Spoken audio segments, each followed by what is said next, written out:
So welcome back to chapter 6 of the Story of Stories, and today I want to share with you something really meaningful to me. My second fragrance was completely different to the first. This one was deeply personal because, as I've shared before, it connected me to my childhood before the trauma.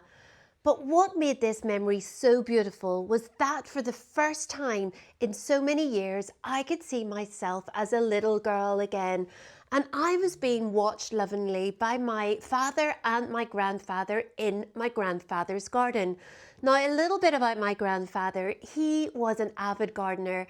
He had a greenhouse full of tomato plants, a river at the bottom of his garden, which had all those wet leaf smells and the soil and the mud. He had pots of plants and flowers everywhere, and he had this beautiful, magnificent rose garden, which was a magical place to play in as a child. But suddenly, I was there again, and I could feel the warmth and the safety and the love from the two most important men in my life at that time. Now, this was incredibly significant because the trauma I had experienced as a young girl had silenced me for many years. It had left me feeling as if I was to blame because I could not fully understand the impact that the trauma had had at me. And because of that, I had believed that my childhood had been completely lost to this trauma. But in this moment of creating stories number 2, this fragrance showed me truth. I had a childhood, and I had a good childhood at that. The darkness that had overshadowed so much of my teenage years and young adult life was not my whole story. This was a revelation for me. My story was one of love, of joy, and of those precious moments that existed long before that pain and that trauma. And it made me make a conscious decision in that very moment of making stories number 2. I wasn't going to let the trauma define me, and either should you.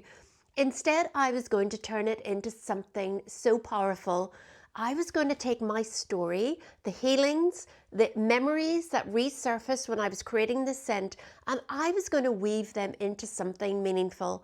So that is why I really created Stories Parfums, my fragrance brand. It's not just a place for me to tell my own story through niche fragrances, but it's to encourage others to reflect on their own stories, to know that their experiences matter, and to share them well and share them often.